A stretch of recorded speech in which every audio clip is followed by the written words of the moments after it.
नमस्कार दोस्तों। आज आपको सुनाने जा रही हूँ मालती जोशी जी की कहानी कुलदीप। सुबह का समय मेरा वैसे ही घड़ी से होड़ करते बीतता है। ऐसे में अगर बाहर की घंटी का भी जवाब देना पड़ जाए तो मेरे कोप्त की सीमा नहीं रहती। पर और कोई चारा ही नहीं था। संदीप नहीं रहा था। संध्या स्कूल के लिए तैयार होकर खाने की मेज पर बैठी थी। बच्चों के पापा सेव का सामान फैलाए इत्मीनान से धूप में बैठे थे। भुनभुनाते हुए मैंने दरवाज़ा खोला। शर्मा जी की विभा सामने खड़ी थी। आंटी जी, संध्या के हाथ मेरी और दीदी की एप्लीकेशंस भिजवा दीजिएगा, उसने कहा। क्यों, स्कूल नहीं जाओगी क्या? पर आज से तो मंथली टेस्ट शुरू हो रहे हैं ना, संध्या बता रही थी। जी, सो तो है, पर जाना नहीं हो सकेगा। मम्मी के लड़की हुई है ना, उसने धीरे से कहा। यूं कहो कि तुम्हारे बहन हुई है। कब हुई? रात में। और दादी नहीं आई क्या इस बार? जी नहीं, कहलवाया है कि लड़का होगा तो आएगी। अच्छा आंटी जी, मैं चलूं? अस्पताल भी जाना है, उसने जैसे पीछा छुड़ाते हुए कहा। उससे वार्ड नंबर आदि पूछकर मैंने उसे विदा किया। हे भगवान, फिर लड़की। रसोई में जाते हुए मैं सोच रही थी। कौन था? इन्होंने पूछा। शर्मा जी की विभा थी। सुनिए, उनके यहाँ फिर लड़की हुई है। भगवान भी कभी कभी कितना अन्याय करते हैं। फिर लड़की, इन्होंने कहा। मेरे ख्याल से 7वीं या 8वीं है यह। एनीवे, दफ्तर में एक कंडोलेंस तो करनी ही पड़ेगी। छी, क्यों बुरी बात कहते हैं? मैंने इन्हें झिड़का, पर खुद मुझे ही हंसी आ गई। आज शर्मा जी पर मातम छाया होगा, इसका मुझे भी पता न था। पिछली बार का अनुभव जो था, दोपहर में उनके घर जाकर पूछताछ कर आना, पड़ोसी जो हैं, साथ ही बुढ़िया की रनिंग कमेंट्री भी सुनती आना, इन्होंने कहा। सुनिए, वह आई नहीं इस बार। कहती है लड़का हुआ तो आऊँगी। भला यह भी कोई बात है? मैंने शिकायत के स्वर में कहा। बिल्कुल ठीक बात है, इन्होंने जोर से प्रतिवाद किया। 60 से ऊपर हो चली है बेचारी, पर बेटों को परवाह कहाँ है। बेचारी रोटेशन में तीनों बहुओं की चूल्हा चक्की संभालने पहुंच जाती है। उसने प्रोटेस्ट नोट भेजा है। एक करारा सा जवाब मेरी जबान पर आया था कि संध्या ने रसोई से रोटी के लिए चीखना प्रारंभ किया। इतना गुस्सा आया। वो शर्मा जी की आभा विभा देखो, पूरा घर संभालती हैं, दोनों वक्त का खाना बनाती हैं, छोटी बहनों की देखभाल करती है। और एक हमारी राजकुमारी देखो, हाथ से रोटी भी उठाकर नहीं ले सकती। तुम भी शर्मा जी की मिसेस की तरह उसे सीखने का चांस दो, इन्होंने शरारत से कहा। पर मेरा तमतमाया चेहरा देखकर एकदम सीरियस होते हुए बोले। अरे भाई, उसका दोष क्या है? तुम उसे सीखने दो तब ना। खुद ही दौड़ दौड़ कर सारा काम करती रहोगी। कभी एक प्याला चाय भी तो अपनी लाडली को बनाने नहीं देती। इनकी बात सुनकर मेरा पारा कुछ नीचे उतरा। सचमुच ही मुझे लड़कियों से इतना ज़्यादा काम लेना अच्छा नहीं लगता। सोचती हूँ, खेलने खाने के दिन हैं उनके, अभी से उन जिम्मेदारियों से क्यों लाद दूँ जिससे सारी ज़िंदगी निपटना है। शर्मा जी की गृहस्थी देखती हूँ तो बड़ा तरस आता है। बेचारी लड़कियाँ रात दिन जुटी रहती है। मिसेज शर्मा सुबह स्कूल में पढ़ाने जाती है, दोपहर में आराम करती, जो उनकी निरंतर गिरती सेहत के लिए ज़रूरी है। शाम को 1-2 ट्यूशन करती हैं, जो बढ़ते हुए खर्च को सहारा लेने के लिए बेहद ज़रूरी है। बाकी बचा समय छोटे बच्चे की देखभाल में चला जाता है। लड़कियां इस नन्ही सी उम्र में बुजुर्ग बनी घर देखती हैं। नन्ही प्रभा तक फूल के उतार लेती है। हर नए बच्चे के जन्म के साथ मिसेज शर्मा थकती जा रही हैं, पर हर नया बच्चा अपने साथ नए खर्च, नई समस्याएं लाता है, लिहाजा नौकरी छोड़ने का प्रश्न ही नहीं उठता। दोनों पति पत्नी आधुनिक हैं, सुशिक्षित भी, पर एक पुत्र का जन्म जैसे दोनों के जीवन का सबसे बड़ा प्रश्न, सबसे बड़ी चुनौती बन गया है। कितने ही साधु संतों के पैर पूजे गए हैं, बीसियों जगह कुंडलियां दिखाई गई है, व्रत उपवासों की तो कोई सीमा ही नहीं, पर यह पुत्र रूपी नक्षत्र उनके भाग्यकाश में उदय होने का नाम ही नहीं ले रहा था। मानो उनके धैर्य की परीक्षा ले रहा था। शाम को उन्हें देखने अस्पताल जा रही थी तो यही सब मन में उठ रहा था। अनायास ही अपनी एक बुआ जी याद हो आई। पूरी 7 कन्याओं के बाद घर में 2 पुत्रों का जन्म हुआ था।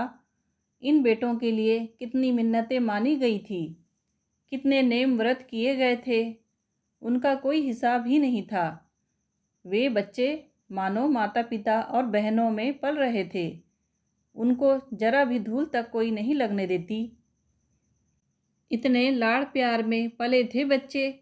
जब बड़े हुए तब ढंग से पढ़ाने लिखाने का भी साधन घर में नहीं था।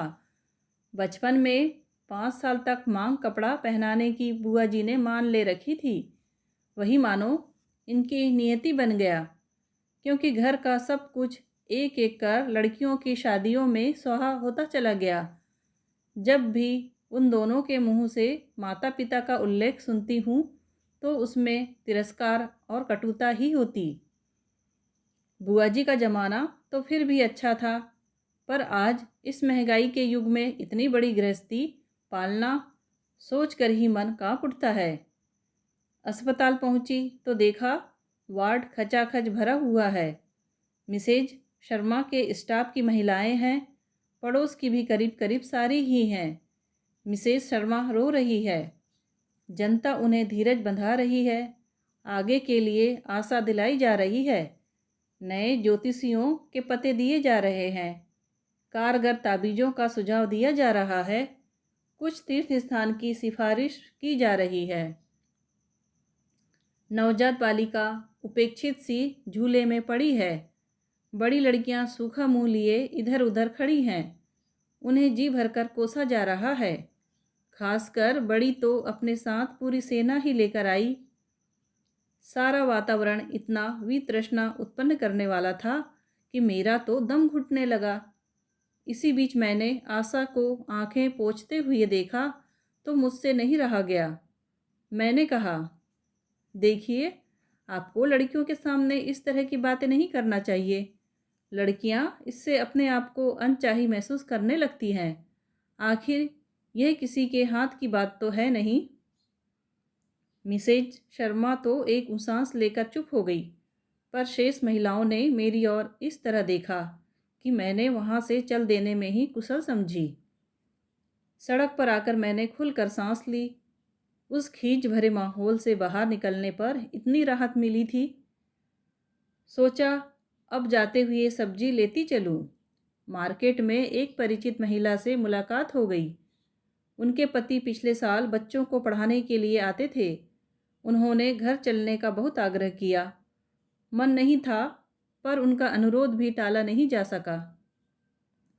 छोटा सा घर था, पर खूब साफ सुथरा, हर चीज़ करीने से लगी हुई। रसोई घर के चमचमाते बर्तनों से लेकर दरवाजे पर लगे साड़ी के पर्दों तक सब चीज़ें गृहिणी की दक्षता का परिचय दे रही थी। उनकी तीनों लड़कियां साफ कपड़ों में लेकिन बड़े प्यारे फ्रॉक्स पहने हुई थी। लड़कियों को प्यार करते हुए मैंने पूछा, कपड़े आप घर ही पर सीती हैं? उन्होंने कोने में रखी सिलाई मशीन की ओर इशारा किया। अनसिले कपड़ों का ढेर था उस पर। थोड़ी बहुत बाहर की भी सिलाई कर लेती हूँ, बच्चों के दूध का खर्च निकल ही आता है। अरे वाह, यह तो आप बहुत अच्छा करती हैं। मैंने उनका उत्साह बढ़ाने के लिए कहा। क्या करे बहन जी, एक आदमी की कमाई से पूरा नहीं पड़ता। बाहर जाकर कुछ करूं, इतनी मेरी पढ़ाई नहीं है, फिर समय ही कहाँ है। घर बैठे जितना कर सकती हूँ करती हूँ। और फिर बातें चल पड़ी। सांझ कब फिर आई पता ही नहीं चला। उन्होंने ठाकुर जी के आगे दीप जलाया, मुझे हल्दी कुमकुम लगाया और फिर ठेठ महाराष्ट्रियन ढंग से मेरे पांव छू लिए। महाराष्ट्रियन घरों में शाम को दिया बत्ती के समय घर में अगर कोई सुहागिन हो तो हल्दी कुमकुम अवश्य लगाया जाता है। बुजुर्ग हो तो पैर छू लिए जाते हैं। कहिए क्या आशीर्वाद दूं? मैंने अपना संकोच छिपाते हुए कहा। अगली राखी तक लड़कियों के लिए एक भाई आ जाएगा, ठीक है ना? नहीं बहन जी, आप तो ये आशीर्वाद दें कि जो है वही राजी खुशी बने रहे। उन्होंने कहा। सो तो है ही, पर बहनों के लिए एक भाई तो होना चाहिए। मैंने इस पर कहा। है क्यों नहीं, चाचा ताऊ के हैं, वे क्या अपने नहीं हैं? कम से कम मेरे मन में तो। वो तो आप ठीक कहती हैं, पर देखिए सब लोग चाहते हैं कि वंश के लिए। हाय बहन जी, कौन सा ऐसा पेशवाओं का वंश है जिसका चलना जरूरी है? उन्होंने यह इस ढंग से कहा कि हम दोनों ही हंस पड़े। फिर वे गंभीर होकर बोली, असली बात तो नाम होता है, और नाम क्या लड़कियों से नहीं होता? मैं तो अपनी लड़कियों को लड़कों की तरह पढ़ाऊंगी। बड़ी को डॉक्टर और छोटी को वकील बनाऊंगी। मंझली की आवाज़ बड़ी सुरीली है, उसे मैं संगीत सिखाऊंगी। मैं अपनी सारी अधूरी इच्छाएं पूरी करूंगी। अपने सपने इन लड़कियों में देखूंगी। हमारा इतना बड़ा परिवार था कि सारी इच्छाएं मन ही में रह गई। किसी ने कभी जानने की कोशिश भी नहीं की। नहीं बहन जी, हम गरीब आदमी हैं। ज़्यादा बड़ा परिवार पालने की सामर्थ्य हम में नहीं। लड़के की आशा में भूखे नंगे बच्चों से घर भरने में कहाँ की अक्लमंदी है। बस आप तो हमें यही आशीर्वाद दीजिए कि जो है वही कुशल पूर्वक बने रहें। मैंने मन भरकर उनके लिए यही कामना की। लौटते हुए सोचा, कभी इस अनपढ़ सीधी सादी महिला को मिसेस शर्मा से मिलाऊंगी। पर फिर सोचा, क्या लाभ होगा? दादी ठीक कहती थी, सोए हुए को जगाना आसान है, जागे हुए को कौन जगा सकता है। दोस्तों, कहानी पसंद आई हो तो प्लीज़ लाइक, शेयर और सब्सक्राइब ज़रूर कीजिए। कहानी सुनने के लिए आपका धन्यवाद।